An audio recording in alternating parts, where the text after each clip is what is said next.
Hello প্রিয় বন্ধুরা, আজ তোমাদের দেখাবো পাহাড়ে আমার ভাইয়া কিভাবে আখ থেকে তৈরি করে একদম খাঁটি দেশি গুড়। সবচেয়ে আগে ভাই যায় আমাদের পাহাড়ি জুমের আখ খেতে, আর সেখান থেকে কেটে আনে লম্বা লম্বা সবুজ আখ। এই শক্ত কাণ্ডের ভেতরেই লুকিয়ে থাকে মিষ্টি রসের ভাণ্ডার।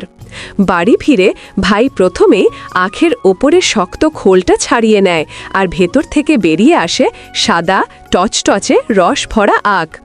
এরপর সেই আখগুলো কাঠের তৈরি পুরনো কলে চেপে চেপে বের করে আনে ভেতরের টাটকা সবুজ রস, যার ঘ্রাণেই দেয় মিষ্টতার ইঙ্গিত। এখন সেই রস একটা বড় পাত্রে নিয়ে ভাই জাল দিতে শুরু করে। ধীরে ধীরে ফুটতে ফুটতে রস গাঢ় হতে থাকে। যখন সেটি হয়ে ওঠে চিটচিটে আর গাঢ় সোনালি রঙের, তখন নামিয়ে রাখে স্টিলের বালতিতে আর রেখে দেয় 3 দিন ঠান্ডা হতে।